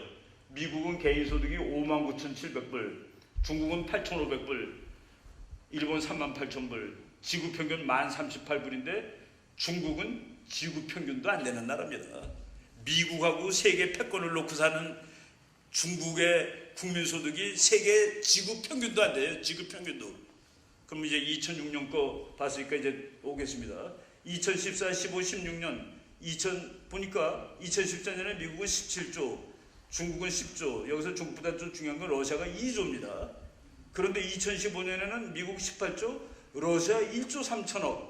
이게 뭐예요? 7천억이 한꺼번에 줄어들다니. 그게 미국이 석유혁명 터지는 해입니다. 그래서 지구의 1배럴이 110달러인데 2014년 여름에 석유혁명이 저쪽 노스다코다에서 터지는데 그것 때문에 2015년 2월에 1배럴이 40달러로 내려갑니다. 그러니까 러시아가 석유 팔아가지고 GDP를 봉충하는 나라인데 110달러가 40달러가 되니까 2조가 1조 3천억으로 내려가는 겁니다. 그 중국을, 소련을, 러시아를 살리는 건 미국 마음입니다. 미국이 이거 값 좀 올려가지고 저것 좀 살려줘. 중국 보고 중국이 1리터에 우리나라 석유가 말이죠. 2014년에 1리터에 2,000원 했습니다. 미국에서 석유혁명이 2014년 8월 달에 터지고 2015년 2월 달에 1리터에 1,200원까지 내려갑니다. 그대로 시장경제로 하면 1리터에 1,000원 미만인데 지금 한 1,500원쯤 합니다. 서울 가면은. 한 500원어치를 더 내는 거예요. 시장 가격보다. 그것이 미국의 국제 정치학적 가격입니다. 그 500원을 중국도 더 내고 한국도 더 내서 그 돈을 러시아가 좀 갖고 가는 겁니다. 미국이 살려주는 거예요. 미국이 진짜 시장 원칙대로 해볼까? 그럼 소련은 내일 죽습니다. 그걸 우리가 정확히 알고서. 그래서 소련은 변수가 아니고 미국이 살려주면 살려주고 그냥 단지 푸틴이 형님 그래도 내가 옛날에 왕년에 2등 아니요? 좀 대우 좀 해줘요. 너가 죽으면 안 돼. 그래야지 중국을 네가 지킬 수가 있지. 그게 미국의 전략이죠. 지금은 미국 20조, 중국 13조. 그런데 지금 아직도 중국은 세계 평균이 안 되고 러시아는 세계 평균보다 밑으로 내려가고 러시아하고 중국의 개인 소득은 지구 평균도 안 된다라고 아시면 됩니다. 이거 제가 자료 드리고 갈 테니까 사진 안 찍어도 됩니다. 자료 얻으세요. 네, 중국이란 나라가 여러분 중국이란 나라가 말이죠. 시진핑을 당신이 앞으로 10년 동안 국가 주석하시오라고 이제 회의를 했는데 그 160명이 이렇게 종이 흔들면은 이제 시진핑이가 국가 주석 되는 겁니다. 그런데 그 160명의 재산을 미국 학자가 계산해 보니까 그 학자들이 돈이 중국 고위 간부의 평균 재산이 달러로 13억 8,125만 달러입니다.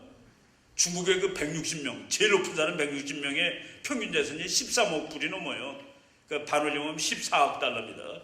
그래서 그 사람이 미국의 제일 높은 사람들은 돈을 얼마나 버나 그래가지고 미국의 제일 높은 사람 660명을 보니까 그 사람들 평균 재산은 1674만 불이더라고요.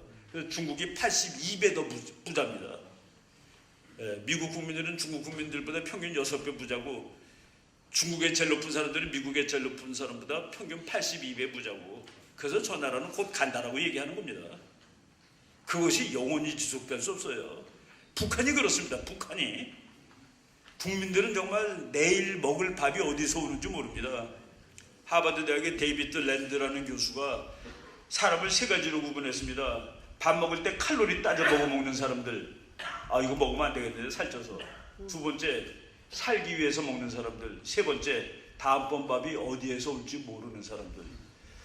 남한하고 북한은, 남한은 이제 칼로리 따지고 밥 먹는 나라가 되었고 북한은 다음번 밥이 어디서 올지 모르는 나라가 되었습니다. 북한 사람하고 남한 사람들하고 똑같아요. 생긴 것도 똑같고 말도 똑같고 뭐가 다르냐? 택한 제도가 다릅니다. 택한 제도. 북한 제도를 북한은 이제 거지가 되었고 한국은 세계 꼴등에서 지금 11등이 되었습니다. 한국이 11등. 미국의 군사력은 2등부터 15등까지 합친 것보다 강하다. C2가 아니에요. 물론 중국이 2등입니다. 미국의 국방비는 2등부터 15등까지 다 합친 거랑 같다. 그런데 2등부터 15등 사이에 미국한테 덤비는 나라 2나라 그리고 미국 편 12나라. 그래서 지금 국제정치가 달라지고 있는 것이죠. 윈드폴, 저거가 해석하면 횡재입니다. 횡재. 저게 국제정치학한에 저 책이 꽂혀있어. 저것도 무슨 소리야. 제가 저 책을 어느 날 라스베가스에 있는 어떤 그 반센 노블에서 딱 꺼내가지고 이게 별의별 책이 다 있네. 미국이 횡재를 당하다니. 떡볶이 횡재인 줄 알았더니 석유 얘기입니다. 하버드 대학 행정대학원 교수가 쓴 책인데 저거보다 이제 조금 더 잘 돼 있는 책이 요겁니다. 자유의 기름을 붓다 뭐 이런 소리인데 여기에 데이터가 나옵니다. 미국은 다른 어느 나라보다 훨씬 많은 양의 개발 가능 에너지 자원을 보유하고 있다. 우리는 사우디아라비아, 이란, 러시아, 중국과 그 외 모든 오펙 국가들을 모두 합친 것보다 더 많은 석유와 천연가스를 보유하고 있다. 제가 저것을 믿을 수가 없어가지고 저 문장을 읽고 한 대시간 동안 인터넷을 뒤지고 다녔습니다. 그리고 확인했습니다. 여기서 이제 컨디션이 하나 있어요. 그러니까 리커버러블. 뭐냐면은 우리가 이 교회 밑에서 석유가 나오는데 이 석유를 꺼내 쓰는데 1리터에 10,000원이다. 그러면 그거는 리커버러블이 아닙니다. 왜? 사우디 거 사서 쓰면 1,500원이거든요. 1,500원이면 살 수 있는데 10,000원짜리를 꺼내요. 그 기준으로 계산했을 때 미국은 지구 전체가 가지고 있는 것보다 더 많은 석유를 가지고 있습니다. 우리가 배울 때 40년 남았다고 배웠습니다. 30년 전에도 40년 남았고 50년 전에도 40년 남았고 매년 40년 남았는데 지금 그 말이 없어졌습니다. 몇 년 남았니? 미국의 그 민주당 계열의 그 교수가 조셉 나이 교수가 미국은 200년 쓸 석유와 100년 쓸 수 있는 천연가스를 확보하고 있다. 300년어치가 지금 있습니다. 그래서 너무 하도 가스가 많이 나와가지고 그 가스가 그냥 나가서 불이 납니다. 밤에. 그래서 밤에 인공위성에서 미국을 찍으면 불이 막 불꽃이 켜져 있는데 그게 그냥 가스 태워버리는 겁니다. 주체가 안 돼가지고. 근데 그것이 100년 쓸 거가 있다는 거예요. 최근 로키 산맥에서 이제 그 지도 다는 거 보겠습니다. 이게 이제 빨간 데가 이제 석유 나오는 곳인데 요 빨간 것이 5억 년 전에 바다입니다. 바다. 그런데 지금 육지가 돼가지고 거기 이제 이 바다가 깔려가지고 약 뭐 물컹물컹한 그럼 너무 과장이고 바위인데 그렇게 단단하지 않은 바위가 됐습니다. 그 바위 이름이 슈에일입니다. 우리말로는 혈암, 이파남. 그런데 5억 년 전에 바다니까 거기 물고기 뼈가 얼마나 많겠습니까? 그래서 이게 가스가, 그래서 지질학자들은 석유는 안 끝나라고 알고 있었는데 기술자들이라든가 경제학자가 어떻게 저걸 꺼내 쓰는데, 그러니까 끝나는 거지. 기름이 뭐보다 훨씬 비싸면은 안 되는 거잖아요, 그죠? 뭐 1갤론에 50불이다 그러면 어떻게 차 타겠어요? 걸어 다녀야지, 자전거 타고 다니든지.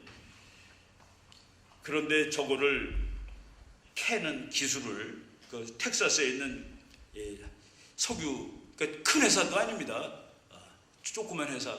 그 회사 사장의 아들이 텍사스 대학 지질학 박사인데, 아버지 그거 하면 안 돼요. 안 되는 건데 왜? 야 임마 그래도 한번 해보자. 그래서 2004년에 사우디에서 사오는 것보다 싸게 캘 수 있는 기술을 개발한 겁니다. 쭉 3,000m를 파고 들어가서 파이프를 그 바위에 딱 꽂은 다음에, 그 바위에 꽂은 다음에 기역자로 꺾어가지고 쭉 나가요.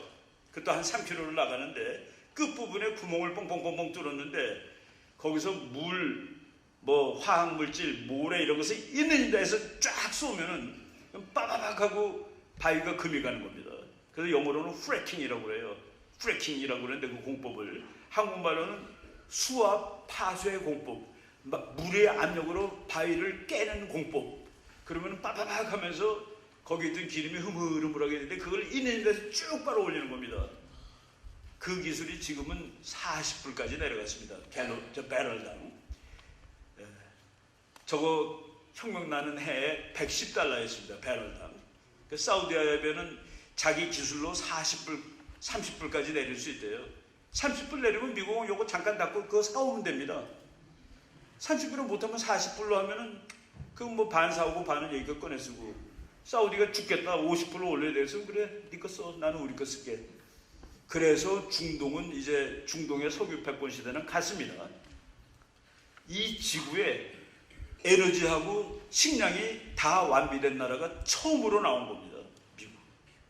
미국의 시대는 오래 간다라고 할 수 있는 가장 중요한 근거 중에 하나가 저겁니다.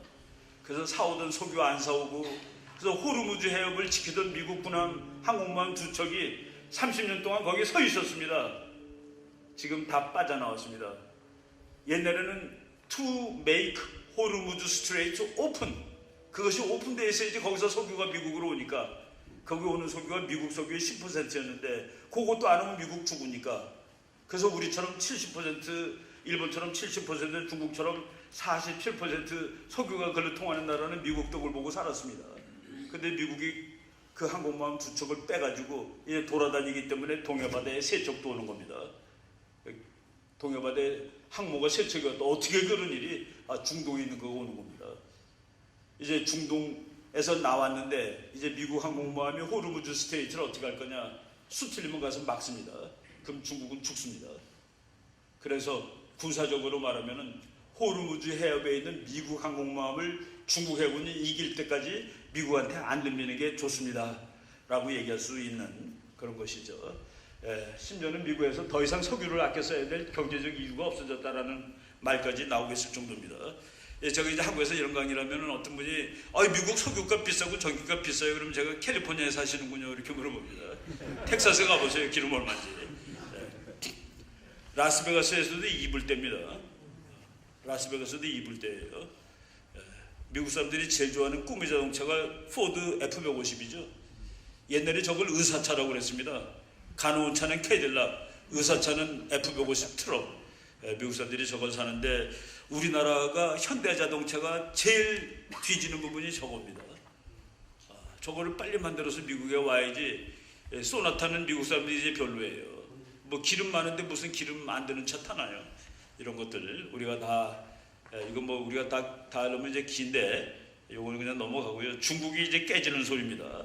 중국은 여기 티베트 위구르, 요 위구르를 중국말로 하면 신강이라고 합니다. 신강, 신장. 신강이라는 것은 한문으로 새 땅 그런 뜻입니다. 그러니까 중국 땅이 아니죠. 새 땅이라는데. 그래서 신장 사람들이 우리는 문화도 다르고 뭐도 다르고 왜 우리를 자꾸 중국이라고 그래? 나 독립하고 싶어. 그런데 신장이 독립하면 중국 땅의 6분의 1이 떨어져 나가는 겁니다. 중국 땅의 6분의 1, 인구는 뭐 50분의 1, 이제 1000만 명이니까.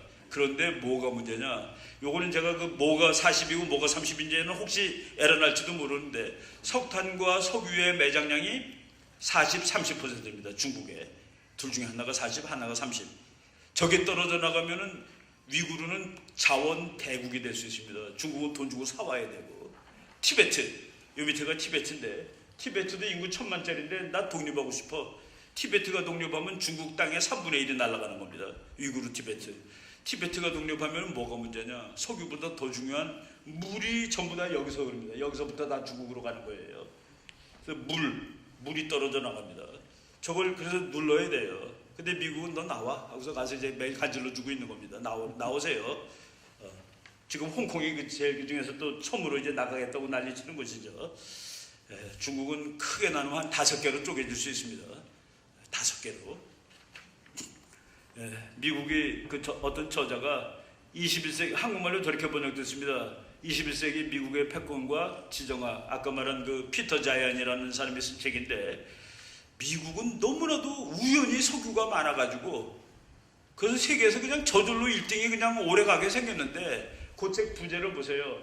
The Next Generation of American Preeminence. 미국은 다음 시대에 너무나도 강할 텐데 And the Coming Global Disorder. 지구는 엉망이 될 거야. 왜냐하면 미국이 이제 경찰 노릇 그만하고 싶어요. 다 되거든. 여기서. 그 다 되던 것이 1898년까지 이야기입니다. 1776년 미국이 생긴 다음에서부터 1898년까지는 국제정치를 안 해도 되는 나라였습니다. 다 돼요. 석유도 있고 먹을 것도 있고. 근데 그게 또다시 오고 있는 겁니다. 그래서 이 사람은 야 미국이 세계에 나가서 설치지 않으면 그게 지금 미국 국민한테 여론조사 해봤더니 3가지입니다. 미국은 이제 국제 문제에서 손 띄라. 그게 인디펜던트 아메리카입니다. 독립하세요. 미국 국민의 36%가 그게 더 좋을 것 같은데요. 대답했습니다. 야 미국이 냐 그래도 미국은 세계 문제를 다 가서 돈이 좀 들더라도 도와줄 나라 도와주고 다 민주국가 만들어야지. 그게 이제 인디스펜서블 아메리카라고 그러는데 그 그룹을 미국 국민의 28%입니다. 그 나머지 36%는 뭐냐? 돈 되는 데 가서 도와주자. 중요한 데만 도와주고 가서 돈도 받자. 트럼프가 거기 속합니다. 트럼프가 만약 인디펜던트 아메리카나 그러면 그냥 옵니다. 근데 이제 그렇진 않아요. 트럼프 혼자 되는 게 아니라 미국 국민들이 이 나라 지키는데 우리가 피를 얼마나 많이 흘렸는데 이걸 그냥 토하고 나옵니까? 중국한테 이거 물려줄 거예요? 이건 당신? 안 되는 거죠.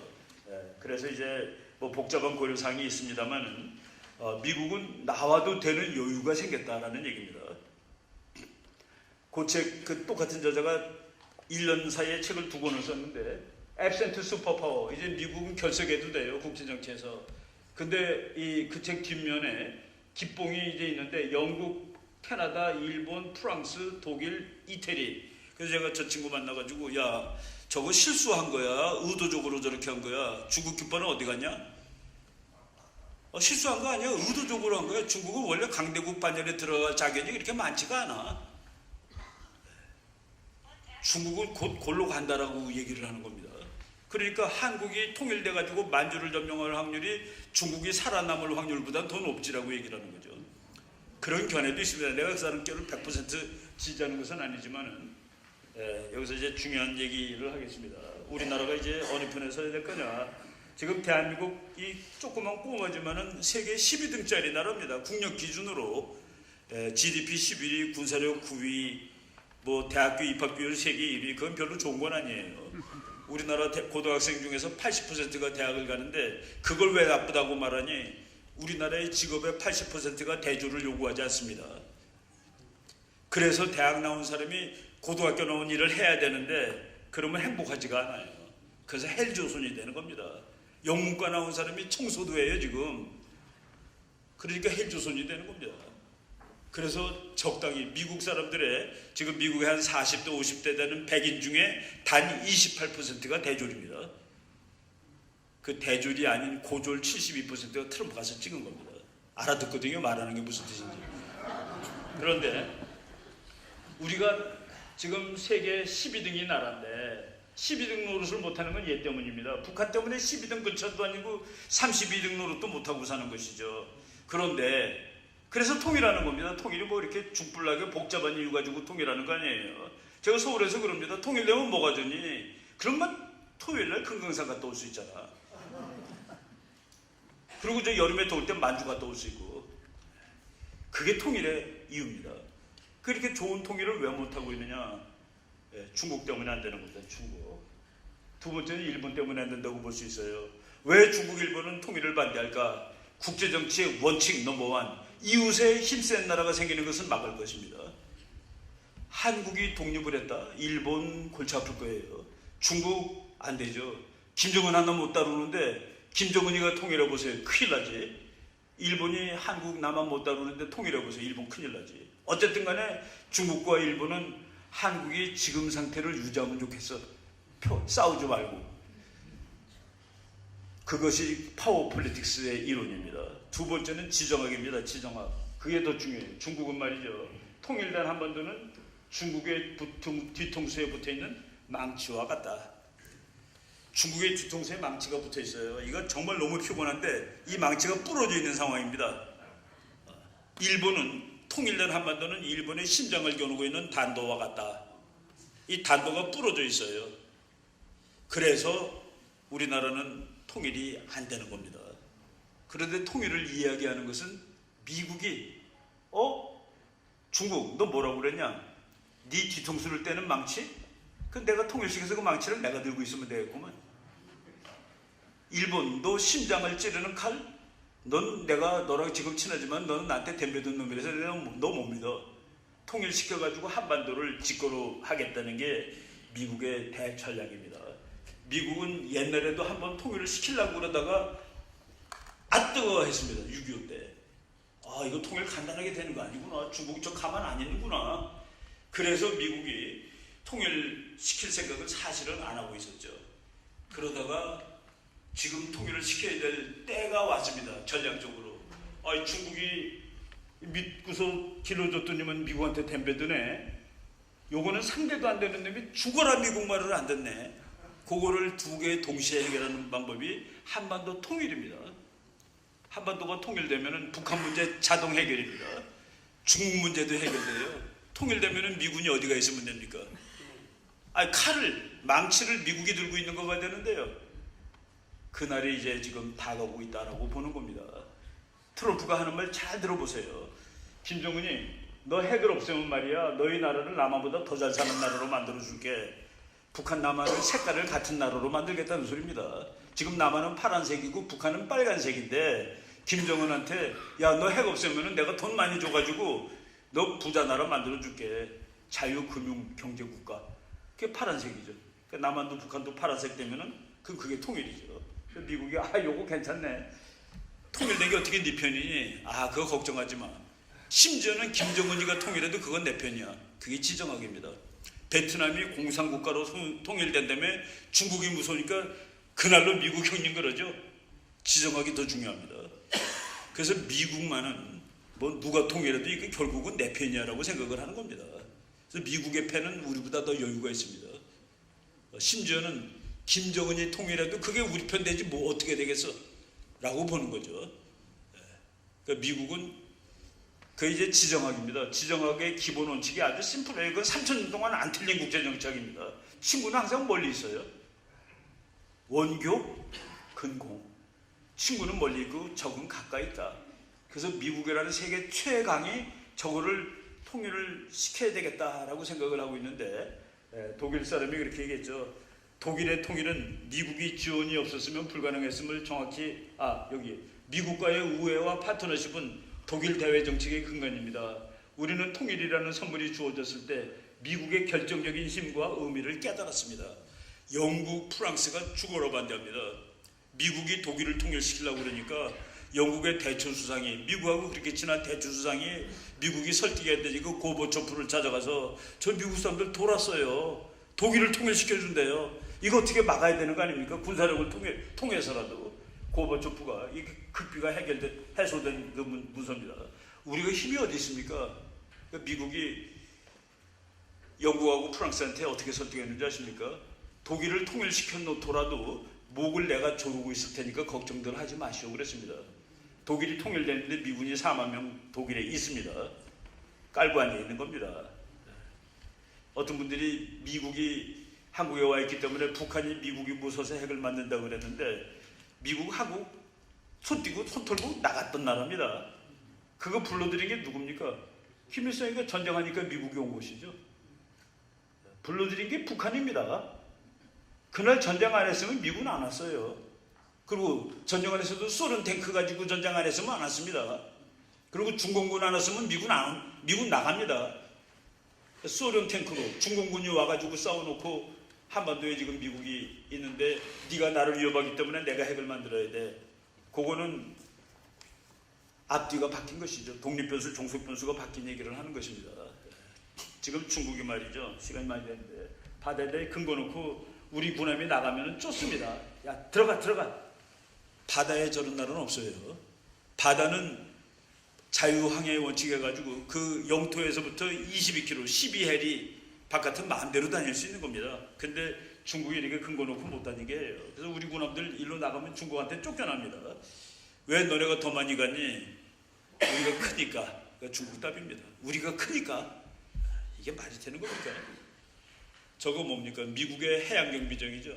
저 배가 서해 바다를 드나듭니다. 중국은 아마 기절할 것 같을 거예요.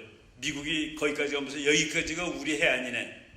너가 한국이 약하다고 웃기냐? 그런 의미를 지난 6월 5일 날 한 바퀴 서해 바다를 통과해가지고 중국을 경악하게 만드는 일입니다. 뭐 중국은 아무 때나 그냥 비행기 뭐 몇십 대씩 막 뛰고 난리죠. 이게 니네 거냐? 이거 내 거 같은데? 뭐 소련 비행기, 중국 비행기 뭐 개판입니다. 저 아무 말도 못합니다. 한국은. 이거 쭉 보시고. 여러분 제가 어디 강의하러 갔을 때 말이죠. 미국 지도 가까우면 가까우다 Sea of Japan이라고 그러는데 그러면 꼭 질문합니다. 교수님 왜 Sea of Japan이라고 써있는 거 가져오셨어요? 이스트 C라는 걸 가져와야지. 이스트 C 찾으려면 정말 힘듭니다. 그래서 내가 그다음부터는 중국 지도 가지고 다닙니다. 이 바다 이름이 일본해라고 써있거든요. 화나는 사람 가서 중국 정부한테 항의하세요. 그러고 넘어갑니다. 중국 공식 지도에 일본해라고 돼 있습니다. 우리나라 사람들 미국 국무성 와서 Sea of Japan을 바꿔달라고 조릅니다. 중국에 가서 졸랐다는 얘기 아직 들어보지 못했습니다. 쭉 보시고 바다에 있는 저 인공섬을 저렇게 비행장 만들어 놓고 국제법에 의하면 인공섬은 영해를 가질 수 없다. 근데 영해를 만들어 가지고 배들을 못 다니게 합니다. 근데 이 세상의 모든 나라 배가 중국이 이거 영해야 그러면 불법임에도 못 갑니다. 왜? 주목이 먼저니까. 그 중국이 영해라고 선포한 그 바다를 미국 군함들이 다니고 있습니다. 깃발 크게 달고. 왜? 여기는 다닐 수 있는 것이니까 국제법에 의하면. 그 성질 급한 중국 해군 대위가 쏘면은 그날 전쟁 나는 겁니다. 이거가 우리 땅이라는데 네가 지나가니? 미국은 국제법상으로 이게 어떻게 니네 바다야? 너가 불법이잖아. 지금 이런 일이 남전해에서 매일 일어나고 있죠. 미국 군함이 큰 깃발 달고 가는 장면입니다. 중국이 지바다라고 그러는데 이런 것들이 비행기도 날아다니고 미국이 야 영국 프랑스 너도 와서 같이 해. 호주 같이 하고 일본이 나도 할게요. 너는 그만 한국 같이 할까? 아유 형님. 그래서 영국 프랑스 호주 군함들이 그 바다를 미군하고 같이 다닙니다. 일본은 나도 좀 껴줘요. 미국이 안 껴줍니다. 바로 이런 일들이 있고 중국은 왜 이렇게 힘이 셀수록 못생기지냐 너는. 이게 그 세계에서 나오는 모습들이죠. 쭉 그냥 넘어가고 중국이 말이죠. 필리핀이 하도 중국이 모든 섬을 짓거라고 주장하니까 여기 있는 거 다 유엔에다가 제소를 했습니다. 그래갖고서 만장일치로 이겼습니다. 16대 0으로. 16대 0으로 이기는 날 시진핑이가 중국 해군에 대해서 전투태세 명령을 바랍니다. 그게 중국이에요.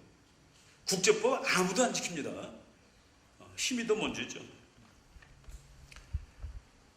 그 미국은 인도까지 전부 다 이제 자기 바다로 만드는 거. 이 책 얘기하고 아까 금방 내가 이 호르무즈 해협 여기에 미국 군함이 두 척이 항상 있다고 그랬죠. 항공모함이 여기입니다. 여기에 우리나라 석유의 70%, 일본 석유 70%, 중국 석유의 47, 미국의 10. 그래서 이 10%가 없어지면 미국이 죽기 때문에 항공모함 두 척 여기를 30년 지켰는데 지금은 다 나왔다. 이제 미국 해군은 어느 날 급하냐? 그래도 미국은 세계 문제를 다 가서 돈이 좀 들더라도 도와줄 나라 도와주고 다 민주국가 만들어야지. 그게 이제 인디스펜서블 아메리카라고 그러는데 그 그룹을 미국 국민의 28%입니다. 그 나머지 36%는 뭐냐? 돈 되는 데 가서 도와주자. 중요한 데만 도와주고 가서 돈도 받자. 트럼프가 거기 속합니다. 트럼프가 만약 인디펜던트 아메리카나 그러면 그냥 옵니다. 근데 이제 그렇진 않아요.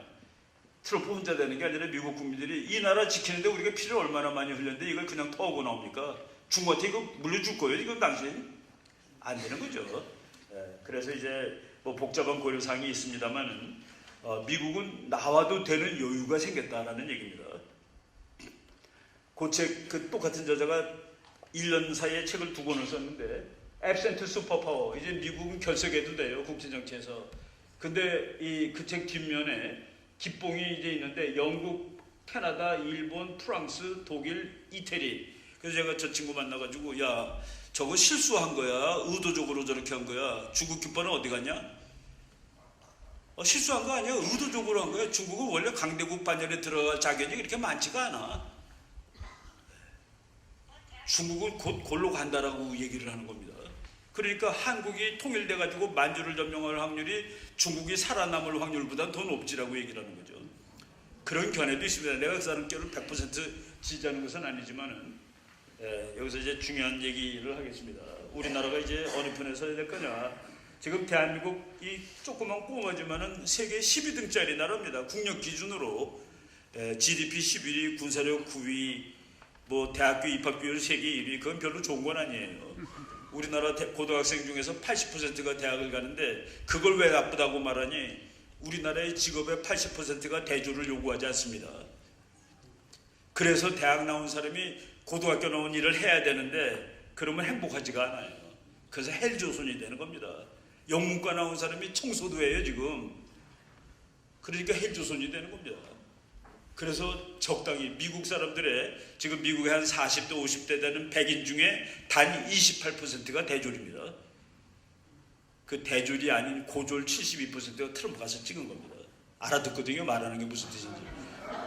그런데 우리가 지금 세계 12등이 나라인데 12등 노릇을 못하는 건 얘 때문입니다. 북한 때문에 12등 근처도 아니고 32등 노릇도 못하고 사는 것이죠. 그런데 그래서 통일하는 겁니다. 통일이 뭐 이렇게 죽불나게 복잡한 이유 가지고 통일하는 거 아니에요. 제가 서울에서 그럽니다. 통일되면 뭐가 좋니? 그러면 토요일날 금강산 갔다 올 수 있잖아. 그리고 저 여름에 더울 때 만주 갔다 올 수 있고. 그게 통일의 이유입니다. 그렇게 좋은 통일을 왜 못하고 있느냐? 중국 때문에 안 되는 겁니다. 중국. 두 번째는 일본 때문에 안 된다고 볼 수 있어요. 왜 중국, 일본은 통일을 반대할까? 국제정치의 원칙 넘버원. 이웃에 힘센 나라가 생기는 것은 막을 것입니다. 한국이 독립을 했다. 일본 골치 아플 거예요. 중국 안 되죠. 김정은 하나 못 다루는데 김정은이가 통일해보세요. 큰일 나지. 일본이 한국 남한 못 다루는데 통일해보세요. 일본 큰일 나지. 어쨌든 간에 중국과 일본은 한국이 지금 상태를 유지하면 좋겠어. 싸우지 말고. 그것이 파워 폴리틱스의 이론입니다. 두 번째는 지정학입니다. 지정학. 그게 더 중요해요. 중국은 말이죠. 통일된 한반도는 중국의 뒤통수에 붙어있는 망치와 같다. 중국의 뒤통수에 망치가 붙어있어요. 이건 정말 너무 피곤한데 이 망치가 부러져 있는 상황입니다. 일본은 통일된 한반도는 일본의 심장을 겨누고 있는 단도와 같다. 이 단도가 부러져 있어요. 그래서 우리나라는 통일이 안 되는 겁니다. 그런데 통일을 이야기하는 것은 미국이 중국 너 뭐라고 그랬냐? 네 뒤통수를 떼는 망치? 그 내가 통일시켜서 그 망치를 내가 들고 있으면 되겠구만. 일본 너 심장을 찌르는 칼? 넌 내가 너랑 지금 친하지만 너는 나한테 덤벼든 놈이라서 내가 너 못 믿어. 통일시켜가지고 한반도를 직거로 하겠다는 게 미국의 대전략입니다. 미국은 옛날에도 한번 통일을 시키려고 그러다가 뜨거워했습니다. 6.25 때. 이거 통일 간단하게 되는 거 아니구나. 중국이 저 가만 안 있는구나. 그래서 미국이 통일 시킬 생각을 사실은 안 하고 있었죠. 그러다가 지금 통일을 시켜야 될 때가 왔습니다. 전략적으로. 중국이 믿고서 길러줬더니만 미국한테 덤벼드네. 요거는 상대도 안 되는 놈이 죽어라 미국 말을 안 듣네. 그거를 두 개 동시에 해결하는 방법이 한반도 통일입니다. 한반도가 통일되면은 북한 문제 자동 해결입니다. 중국 문제도 해결돼요. 통일되면은 미군이 어디가 있으면 됩니까? 아니 칼을 망치를 미국이 들고 있는 거가 되는데요. 그날이 이제 지금 다가오고 있다라고 보는 겁니다. 트럼프가 하는 말 잘 들어보세요. 김정은이 너 핵을 없애면 말이야 너희 나라를 남한보다 더 잘 사는 나라로 만들어줄게. 북한 남한은 색깔을 같은 나라로 만들겠다는 소리입니다. 지금 남한은 파란색이고 북한은 빨간색인데 김정은한테 야 너 핵 없애면 내가 돈 많이 줘가지고 너 부자 나라 만들어줄게. 자유금융경제국가. 그게 파란색이죠. 그러니까 남한도 북한도 파란색 되면은 그게 통일이죠. 미국이 요거 괜찮네. 통일된 게 어떻게 네 편이니? 그거 걱정하지 마. 심지어는 김정은이가 통일해도 그건 내 편이야. 그게 지정학입니다. 베트남이 공산국가로 통일된다며 중국이 무서우니까 그날로 미국 형님 그러죠. 지정학이 더 중요합니다. 그래서 미국만은 뭐 누가 통일해도 이게 결국은 내 편이야라고 생각을 하는 겁니다. 그래서 미국의 편은 우리보다 더 여유가 있습니다. 심지어는 김정은이 통일해도 그게 우리 편 되지 뭐 어떻게 되겠어? 라고 보는 거죠. 그러니까 미국은 그 이제 지정학입니다. 지정학의 기본 원칙이 아주 심플해요. 그건 3,000년 동안 안 틀린 국제정책입니다. 친구는 항상 멀리 있어요. 원교, 근공. 친구는 멀리 있고 적은 가까이 있다. 그래서 미국이라는 세계 최강이 저거를 통일을 시켜야 되겠다라고 생각을 하고 있는데 독일 사람이 그렇게 얘기했죠. 독일의 통일은 미국이 지원이 없었으면 불가능했음을 정확히 여기 미국과의 우애와 파트너십은 독일 대외 정책의 근간입니다. 우리는 통일이라는 선물이 주어졌을 때 미국의 결정적인 힘과 의미를 깨달았습니다. 영국, 프랑스가 죽어라 반대합니다. 미국이 독일을 통일시키려고 그러니까 영국의 대처 수상이 미국하고 그렇게 친한 대처 수상이 미국이 설득해야 되니까 고버초프를 찾아가서 저 미국 사람들 돌았어요. 독일을 통일시켜준대요. 이거 어떻게 막아야 되는 거 아닙니까? 군사력을 통해서라도. 고버초프가 이 극비가 해소된 그 문서입니다. 우리가 힘이 어디 있습니까? 미국이 영국하고 프랑스한테 어떻게 설득했는지 아십니까? 독일을 통일시켜 놓더라도 목을 내가 조르고 있을 테니까 걱정들 하지 마시오 그랬습니다. 독일이 통일됐는데 미군이 4만 명 독일에 있습니다. 깔고 앉아 있는 겁니다. 어떤 분들이 미국이 한국에 와 있기 때문에 북한이 미국이 무서워서 핵을 만든다고 그랬는데 미국하고 손 띄고 손 털고 나갔던 나라입니다. 그거 불러들인 게 누굽니까? 김일성이가 전쟁하니까 미국이 온 것이죠. 불러들인 게 북한입니다. 그날 전쟁 안 했으면 미국은 안 왔어요. 그리고 전쟁 안 했어도 소련 탱크 가지고 전쟁 안 했으면 안 왔습니다. 그리고 중공군 안 왔으면 미국 나갑니다. 소련 탱크로 중공군이 와가지고 싸워놓고 한반도에 지금 미국이 있는데 네가 나를 위협하기 때문에 내가 핵을 만들어야 돼. 그거는 앞뒤가 바뀐 것이죠. 독립변수, 종속변수가 바뀐 얘기를 하는 것입니다. 지금 중국이 말이죠. 시간이 많이 됐는데 바다에 근거 놓고 우리 군함이 나가면 쫓습니다. 야 들어가. 바다에 저런 날은 없어요. 바다는 자유항해의 원칙 해가지고 그 영토에서부터 22km, 12해리 바깥은 마음대로 다닐 수 있는 겁니다. 근데 중국이 이렇게 근거 놓고 못 다니게 해요. 그래서 우리 군함들 일로 나가면 중국한테 쫓겨납니다. 왜 너네가 더 많이 갔니? 우리가 크니까. 그러니까 중국 답입니다. 우리가 크니까. 이게 말이 되는 겁니까? 저거 뭡니까? 미국의 해양경비정이죠. 저 배가 서해 바다를 드나듭니다. 중국은 아마 기절할 것 같을 거예요. 미국이 거기까지 가면서 여기까지가 우리 해안이네. 너가 한국이 약하다고 웃기냐? 그런 의미를 지난 6월 5일 날 한 바퀴 서해 바다를 통과해가지고 중국을 경악하게 만드는 일입니다. 뭐 중국은 아무 때나 그냥 비행기 뭐 몇십 대씩 막 뛰고 난리죠. 이게 니네 거냐? 이거 내 거 같은데? 뭐 소련 비행기, 중국 비행기 뭐 개판입니다. 저 아무 말도 못합니다. 한국은. 쭉 보시고. 여러분 제가 어디 강의하러 갔을 때 말이죠. 미국 지도 가까우면 가까우다 Sea of Japan이라고 그러는데 그러면 꼭 질문합니다. 교수님 왜 Sea of Japan이라고 써있는 거 가져오셨어요? 이스트시라는 걸 가져와야지. 이스트시 찾으려면 정말 힘듭니다. 그래서 내가 그다음부터는 중국 지도 가지고 다닙니다. 이 바다 이름이 일본해라고 써 있거든요. 화나는 사람 가서 중국 정부한테 항의하세요. 그러고 넘어갑니다. 중국 공식 지도에 일본해라고 돼 있습니다. 우리나라 사람들 미국 국무성 와서 씨 오브 재팬을 바꿔달라고 조릅니다. 중국에 가서 졸랐다는 얘기 아직 들어보지 못했습니다. 쭉 보시고 바다에 있는 저 인공섬을 저렇게 비행장 만들어 놓고 국제법에 의하면 인공섬은 영해를 가질 수 없다. 근데 영해를 만들어 가지고 배들을 못 다니게 합니다. 근데 이 세상의 모든 나라 배가 중국이 이거 영해야 그러면 불법임에도 못 갑니다. 왜? 주목이 먼저니까. 그 중국이 영해라고 선포한 그 바다를 미국 군함들이 다니고 있습니다. 깃발 크게 달고. 왜?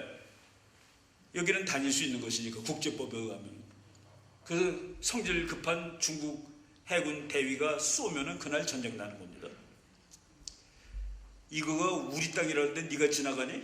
미국은 국제법상으로 이게 어떻게 니네 바다야? 너가 불법이잖아.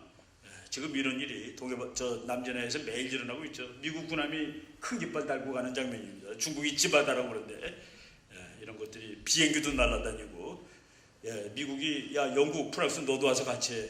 호주 같이 하고 일본이 나도 할게요. 너는 그만 한국 같이 할까? 아유 형님.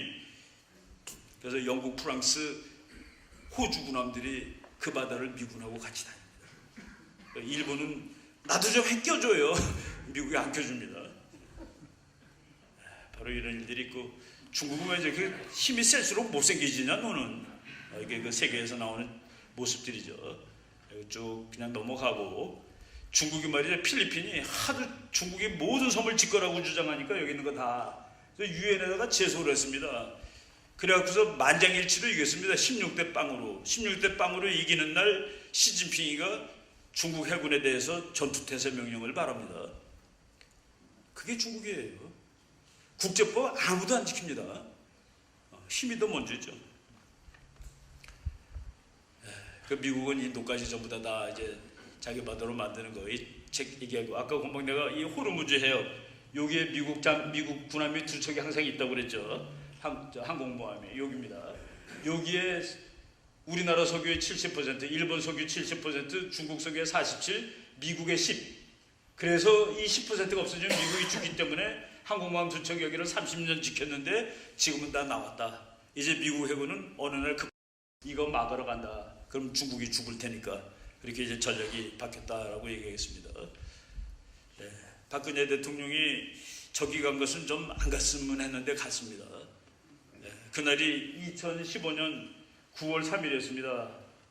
미국 캘리포니아로 2015년 9월 3일. 그러니까 중국군이 1만 2천 명이 이제 행진한 하고서 한 7, 8시간 후에 미국군, 일본군 1만 1천 명이 캘리포니아 해안에서 상륙작전 연습을 했습니다. 우리는 왜 안 껴줘? 니네 대통령 어디가 계시니까 미국 답일 겁니다. 저건 참 신뢰를 잃은 행동이라고 저는 보고 있습니다. 쭉 넘어가시고 이제 중국은 거의 끝나가는데 중국 끝나는 결정타 하나 말하고 끝내겠습니다. 중국 가면 분당보다 큰 그런 신도시 빈거가 50개가 넘습니다. 그래서 지금 현재 중국 각 지방정부가 계획하고 있는 아파트를 다 지은 다음에 그 아파트에 사람을 집어넣으려면 30억 명이 필요합니다. 그 공산주의라서 그런 거예요. 자본주의가 아니니까 30억 명이 인구가 14억인 나라에서 30억 명이 살 아파트를 지을 계획을 가지고 있습니다. 저거 이제 법을 터지고 계속 망한다는 얘기 쭉 나오죠. 망하는 얘기 나오는데 마지막 망한다가 지구에서 여자가 남자보다 더 적은 유일한 나라가 중국입니다. 중국만은 여자가 남자보다 더 적어요. 왜? 하나만 나라였으니까 무조건 남자 날 때까지 무조건 남자를 낳습니다. 여자면 죽여버려요. 또는 여자를 하나 낳으면 숨기고 남자 나올 때까지 이제 신고를 안 해요. 남자가 하나 나오면 신고를 하는데 하나 가지고 좀 부족하거든. 남자가 둘 나오면 또 두 번째 신고 안 합니다. 그래서 그 신고하지 않은 아이들을 검은 아이들이라고 중국에서 얘기하는데 그 검은 아이들을 최소 1억 5천, 최대 4억까지 보는 학자가 있습니다. 인구 14억인 나라에 주민증 없는 애가 4억이다. 그러면 그 나라 갑니다, 내일 모레. 그런데 여기서 이제 한마디만 말씀드리고 끝날 텐데, 지금 중국에서 제일 나이 많은 층이 40대입니다. 이게 문제가 안 보이는 일입니다. 40대에는 젊고 일도 잘하고 건강하고 돈도 잘 벌고. 그래서 지금 이제 문제가 안 보이는데 30년 미뤄볼까요? 30년 미뤄보면 이 사람들이 70으로 올라가고 밑은 벼 있습니다. 그 밑은 벼 있다는 거가 이렇게 됩니다. 중국은 2014년에 인구가 14억입니다. 2040년에도 14억입니다. 같은 14억인데 어떻게 됐냐? 50대 이하의 2억 5천만이 50 이상으로 올라가서 14억이 그냥 같은 겁니다. 그래서 어른들을 애들이 먹여 살릴 수가 없어요. 미국 인구 통계학자가 이렇게 말했습니다. 2030년 10년 남았습니다. 중국의 신혼부부 한 쌍은 신랑 외아들 신부 외딸 아버지 어머니 4명 살아계시고 할아버지 할머니 중에서 2.5명 살아계신다. 그래서 2030년에 중국의 신혼부부 한 쌍은 어른을 6.5명씩 모셔야 된다. 아유, 난 못 모시니까 나라가 모시라고 하세요. 나라는 어떻게 모시나요? 세금 받아야 되죠. 그래서 게임 끝이라고 보는 겁니다. 그런데 놀랍게도 미국이 그 문제가 없어요. 미국은 2015년하고 2040년하고 똑같습니다. 인구가 더 불어나는데 구조가 똑같아요. 그래서 인구 통계학적으로 30대, 40대가 그 나라의 허리인데, 그때 자동차도 사고 집도 사고 애들도 교육시키고 그런 세대가 많은 나라만이 계속 발전할 수 있는데, 미국이 유일하게 저게 되는 나라입니다. 한국도 안 되고 일본도 안 되는데, 문제는 그 교수님 말씀으로는 일본은 부자가 된 후에 늙었다. 일본 사람 65세 이상은 전부 다 주머니에 평균 45만 달러씩 가지고 있습니다. 한 7, 8년 전 통계로. 할아버지 할머니가 45만 불 있어요. 조그만 집 한 채 있고. 일본은 부자가 된 후에 늙었다. 그 사람이 한국을 보더니 뭐 이것도 괜찮아. 부자가 되면서 늙고 있으니까. 중국 가난한 채로 늙고 있네, 이 나라는. 제가 그 논문을 읽고 그 미중 관계에 확신을 가진 겁니다. 그래서 중국이 정말 저거는 일부러 그런 건 아니에요. 근데 중국은 어떤 나라입니까? 교회 폭파시키는 나라죠. 교회. 어제 거에 있습니다. 교회 폭파시키는데 첨탑은 집게로 쪄가지고 뽁 하고 뜯어내고, 그리고 뭘 했는지 폭삭 깔았더라고요. 인플로전, 익스플로드는 이렇게 되는 건데, 그래서 지금 교회를 다 뜯고 있습니다, 중국이. 그래서 다 지역 요인으로 돼 있는데, 여러분 미국에 있는 뭐 크리스마스 산타 이런 것들 다 메이드 인 차이나입니다. 중국이 그거 만들어 놓고 나머지를 자기도 그걸 하는 거예요. 그 맨 처음에는 봐주다가 지금은 이게 미국 서양식 풍조래요, 그게. 그래가지고 못하게 합니다. 그리고 교회도 부시고 있고. 이제 그런 그 나라인데, 하여간 힘의 구조를 봤을 때도 미국을 당할 수가 없고, 그리고 또 국제정치의 원리를 봤을 때도 미국이 가만히 있질 않고, 근데 그런 이론이 지금은 거의 확실해지고 있죠. 그래서 마지막으로 제가 시간이 좀 넘었는데, 재작년 11월 무렵에 공군대학이라고 우리나라 이제 공군 소령들이 공부하는 학교에서 교수님 와서 강의 하나 해주세요. 그래서 예, 강의 할게요. 제목이 뭔데? 그랬더니 미국이 승리할 것이라고 해달라는 거예요. 미국 중국과의 싸움에서 미국이 이긴다. 그래서 내가 강의는 그렇게 하는데 제목을 그렇게 강의한 적은 없어요. 그랬더니 교수님, 중국이 이긴다도 한 사람 부릅니다. 그러니까 선생님은 미국이 이긴다라고 강의를 하시고, 중국이 결국은 패권국이 된다는 강의도 하나 하니까 공군 소령들이 스스로 알아서 판단하게 하는 그런 목적으로 하는 거예요. 그래서 그럼 좋죠 뭐. 가서 강의를 했는데 내일이 졸업식이라고 그러더라고요. 그래서 그러면 중국이 이긴다는 학자는 누구를 모셔왔어요? 다 알죠, 우리끼리는. 콘택이, 그러니까 섭외가 안 됐습니다라고 그러더라고요. 그래서 내가 그럼 부전승이네 그랬습니다. 우리나라에서 30년 후에 미국이 이기냐 중국이 1등일 것이냐에 대해서 거의 100% 나오는 그룹이 해군대학, 공군대학입니다. 거기에 가서 중국이 이긴다는 얘기하기에는 좀 버거웠던 것이죠.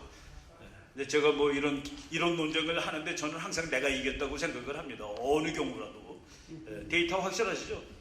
뭐 석유, 뭐 인구 통계, 그럼 그거보다 더 센 게 어디 있습니까? 정말 마지막으로 중국 아이들 공부 잘하는 애들 와서 미국 대학 와서 PhD 받습니다. PhD in Engineering, 공학 박사. 얘네들이 어떻게 뭐하고 살고 있느냐를 미국에서 추적 조사를 했습니다. 5년 동안을 보니까 92%가 미국에서 살고 있는 거예요. 그 머리 번쩍번쩍 할 때, 박사 받아서 신빙 박사일 때, 아이디어가 막 나올 때 5년 동안 미국 회사에서 미국 연구소에서 있고 5년 지난 다음에 미국에서 이제 왕 박사 월급 5배 줄 테니까 여기 남지. 그 사람은 미국 시민권 받고 미국 생각에 이 사람은 나중에 노벨상 가는 사람입니다. 미국은 얼굴이 있다고 그랬습니까? 없다고 그랬습니까? 그래서 미국을 당할 나라가 없다는 그 얘기를 하는 겁니다. 네, 여기까지 하겠습니다. 이제 북한 얘기는